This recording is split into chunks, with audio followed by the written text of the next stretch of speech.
Hi, everybody. I wanted to record a quick thing for you because I saw a lot of wrong answers on the homework with regards to diode questions, and this is definitely on the midterm.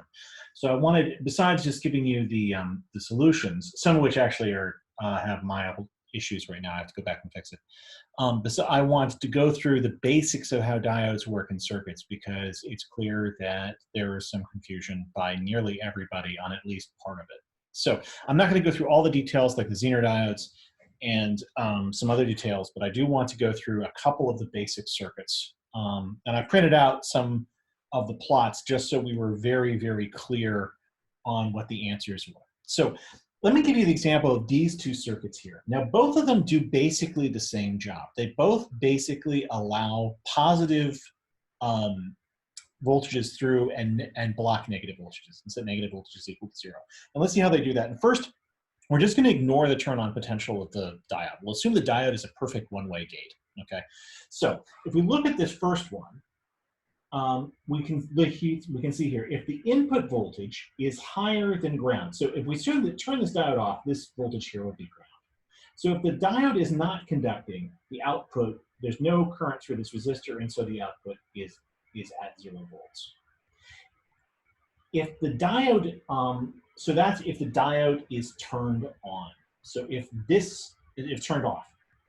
So if the diode is turned off, this is equal to this, and so on. The diode will only turn on if this voltage is bigger than this voltage. So this voltage could nominally be 0. So if this voltage becomes above 0, then it turns on, and so then current will run through the diode and then run through the resistor.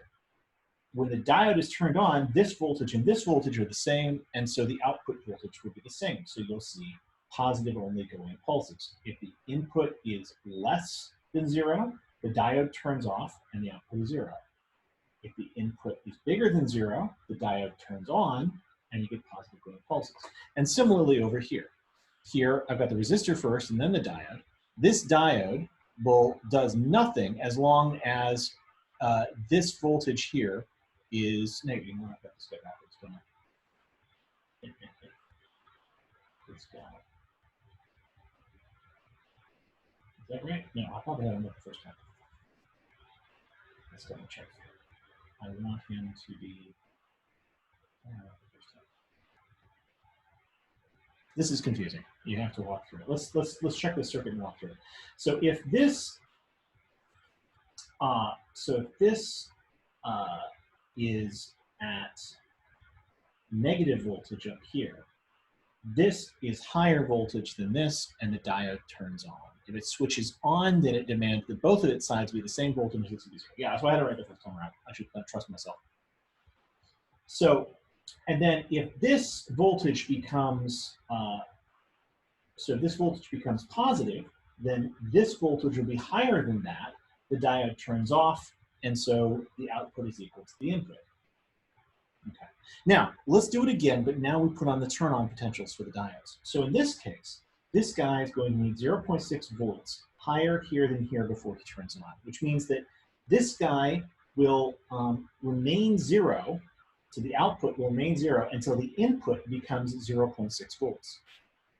So in this case, V out equals 0 if V in is less than 0.6 volts.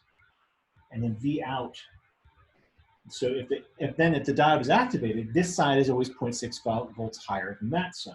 So then V out will be equal to V in minus 0.6 volts, and that's this function here.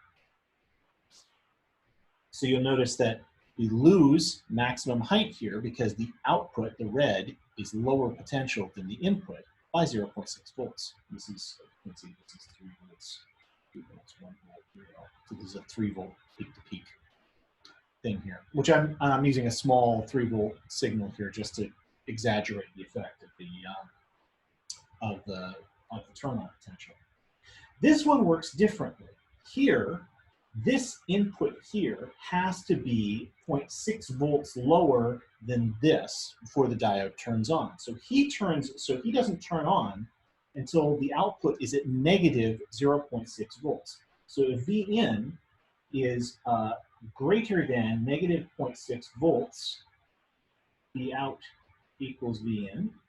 And if Vin is greater than negative 0.6 volts, then the diode turns on, or less than, sorry, it's less than negative 0.6 volts. Then the diode turns on, and so now I demand a 0.6 volts between this. So the output here will be negative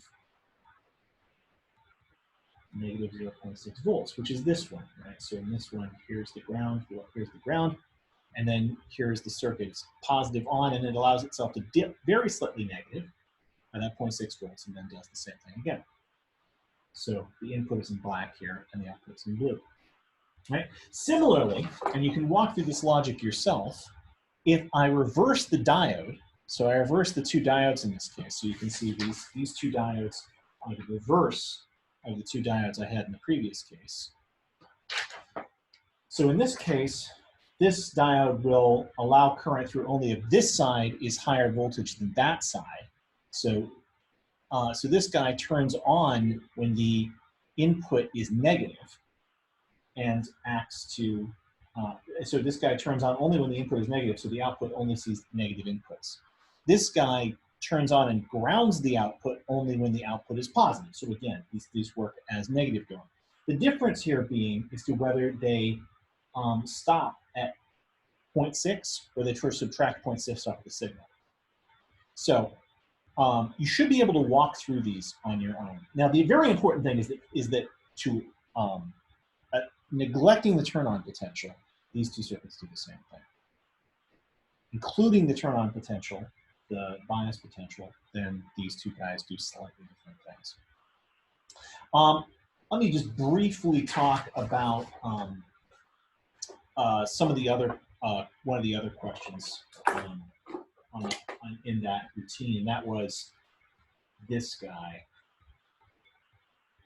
I believe. Right. So in this guy, this thing is going to work like a high-pass filter, which means that if I have a very slowly varying time input, then that means the output is going to be very small. It's going to very loosely, it's going to be very small, almost flat. But this guy can never, if this guy is ever bigger than 0, then this thing takes it off. And so you'll only see the negative go inside of this.